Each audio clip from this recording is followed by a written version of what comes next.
기도하시겠습니다.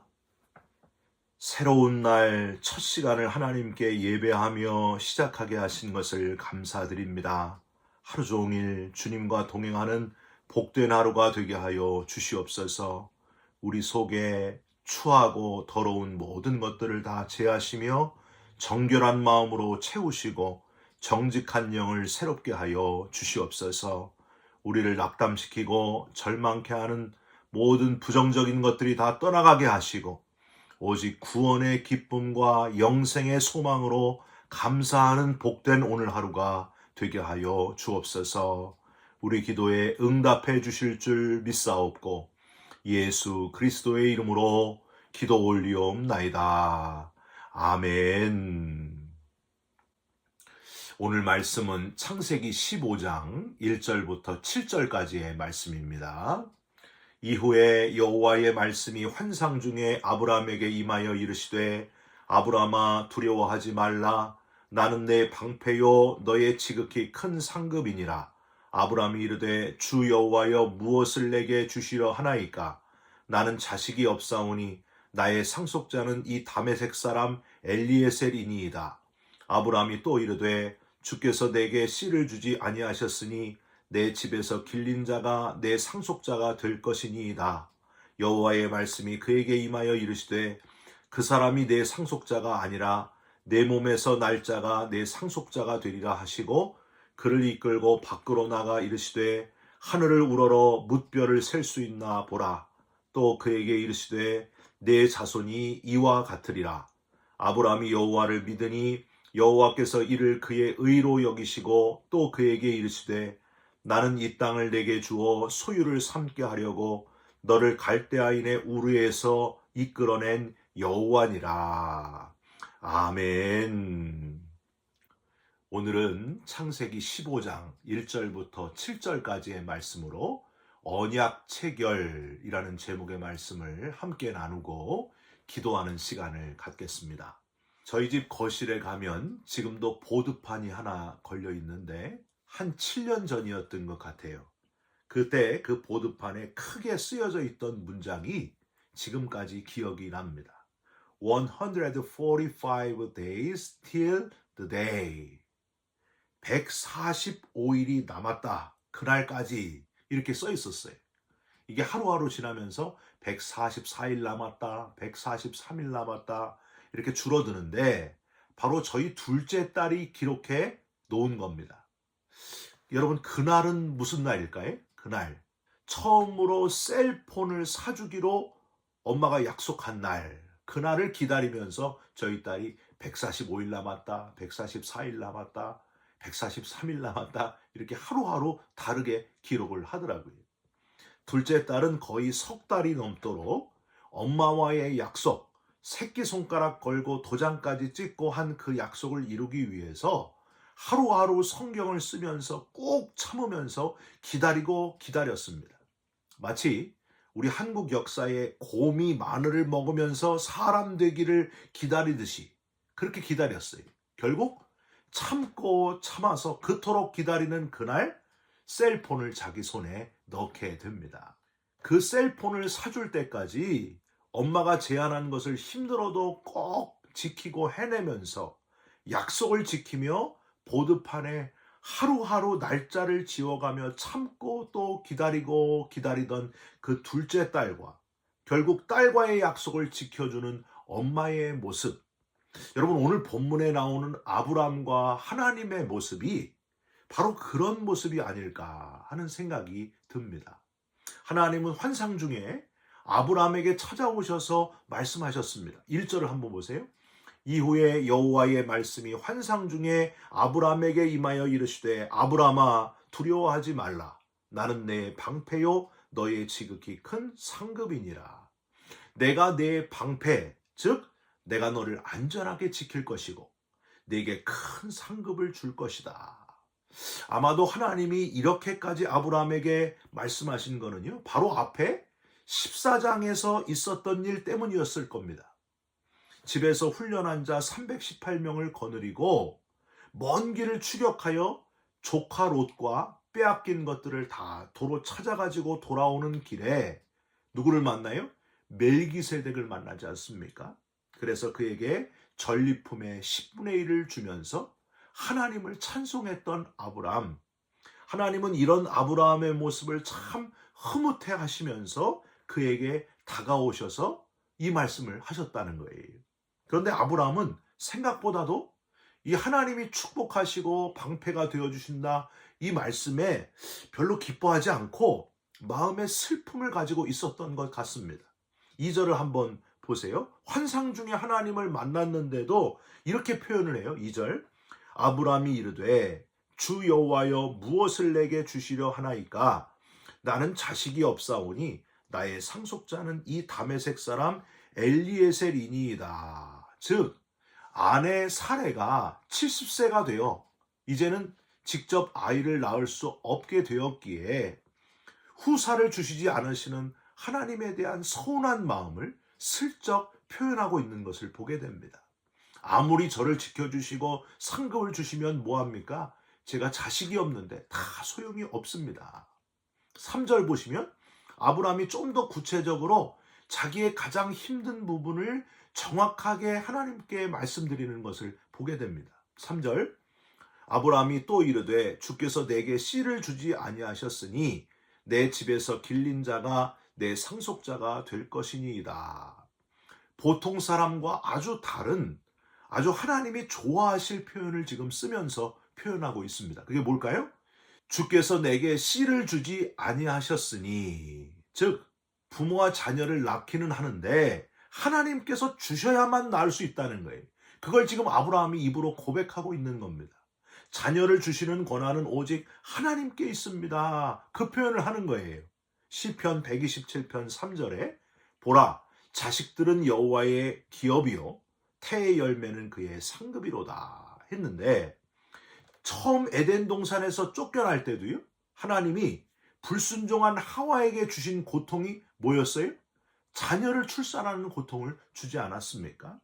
자녀를 주시는 것도 출산하게 하시는 것도 다 하나님의 주권하에 있다 하는 것을 우리는 잊지 말아야 됩니다.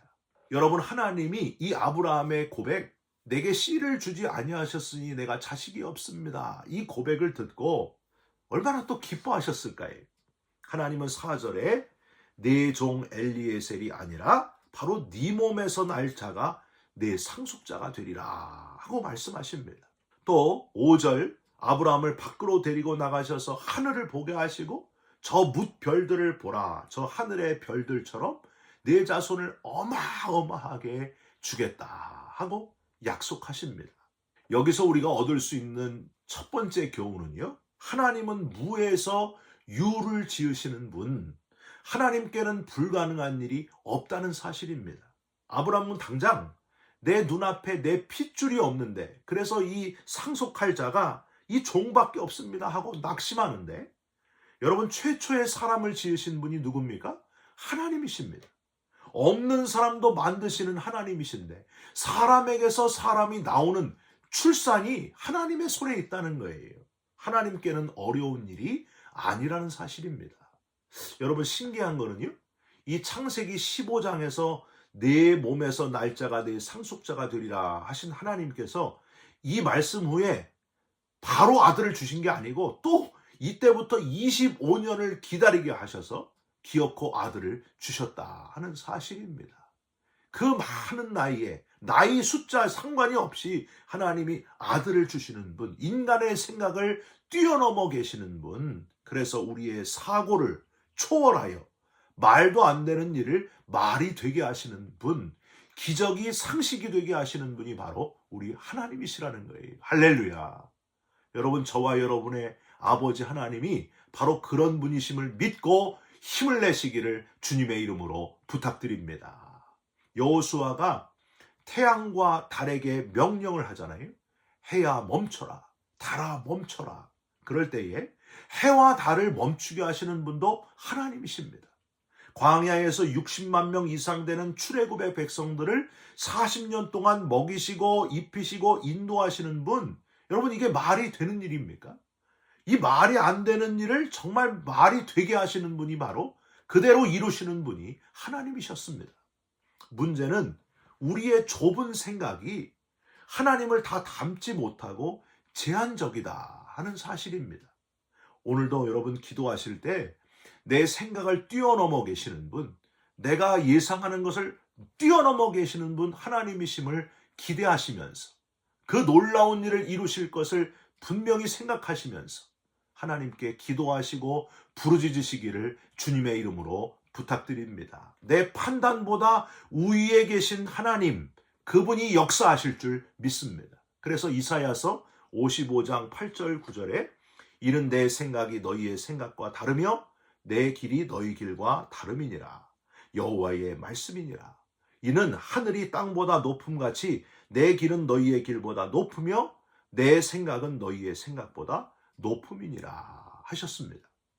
여러분 오늘도 쉽게 상황과 조건만 보시고 절망하고 낙심하지 마시고 내가 알지 못하는 크고 은밀한 일을 행하시는 분이 하나님이심을 믿고 의지하시고 기대하시기를 주님의 이름으로 부탁드립니다. 또 하나 얻을 수 있는 교훈은 이 약속, 아브라함과 이런 약속을 하셨다는 것이 바로 은혜다 하는 사실이에요. 여러분 하나님은 아브라함과 약속을 하실 필요가 없으신 분이십니다.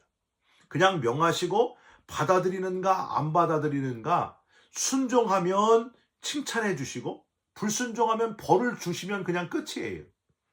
그런데 아브라함을 지으시고 온 세상을 창조하신 조물주 전능하신 분이 굳이 인간과 약속할 필요가 없으신데 약속을 하셨다는 것이 은혜라고 하는 거예요. 여러분 은혜 아닙니까? 셀폰을 사주는 게 엄마에게는요 도움이 하나도 안 돼요. 돈만 나가잖아요. 이득 보는 사람은 엄마가 아니라 둘째 딸뿐입니다.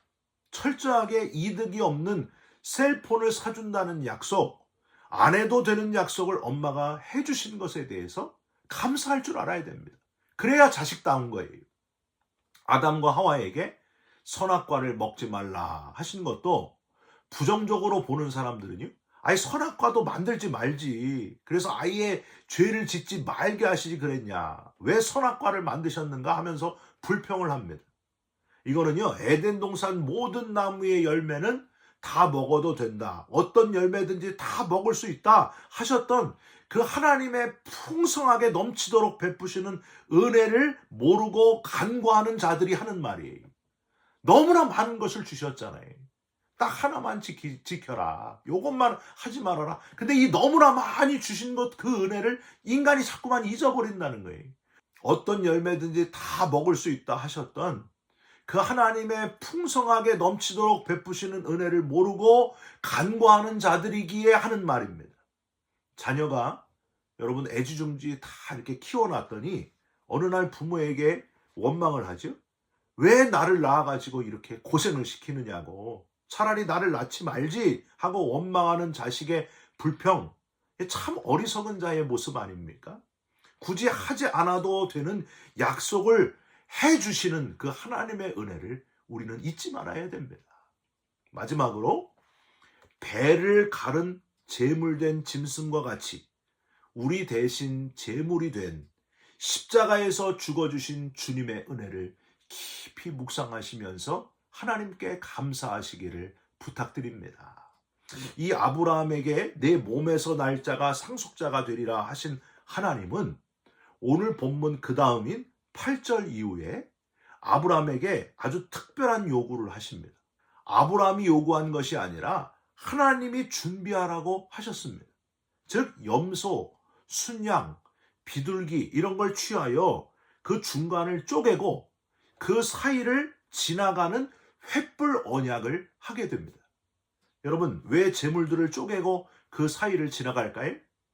당시 나라와 나라가 언약이나 어떤 동맹을 체결을 하면은요 했던 의식이 바로 이 의식이었습니다. 제물들을, 사체들을 이제 반을 쪼개서 그 사이를 지나가는 거예요. 이게 무슨 의미냐 하면 이걸 지키지 않으면, 이 약속과 동맹을 지키지 않으면 죽음을 면치 못한다, 그런 의미가 있는 거예요. 내 몸에서 직접 낳을 아들, 후사를 주시겠다는 약속이 꼭 지켜지길 바라는 사람은 누구예요?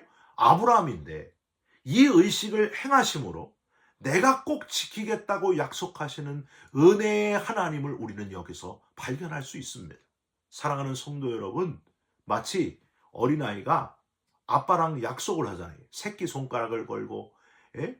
약속을 하고 복사하고 도장을 찍고 이렇게 약속하는 것, 재차 확인하는 것, 아빠가 그걸 다 같이 해주잖아요.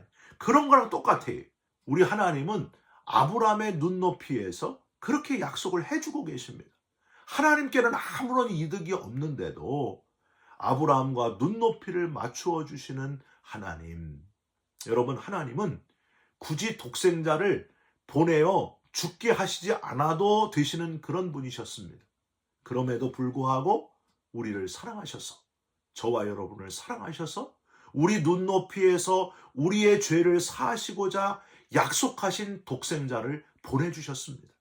보내셨을 뿐만이 아니라 우리 대신 십자가에서 물과 피를 흘리며 대신 죽어주셨다는 사실이에요. 죽게 하셨다는 사실이에요. 그토록 우리를 사랑하셨습니다. 저와 여러분이 이렇게 엄청난 사랑을 받은 존재다라는 사실을 기억하시면서 감사와 감격 속에 하루하루를 살아가시고 이 놀라운 기쁜 소식을 아직도 모르는 자들에게 열심히 전하면서 살아가시기를 주님의 이름으로 축원드립니다. 기도하겠습니다. 하나님, 불가능이 없으신 하나님이신 것을 믿습니다.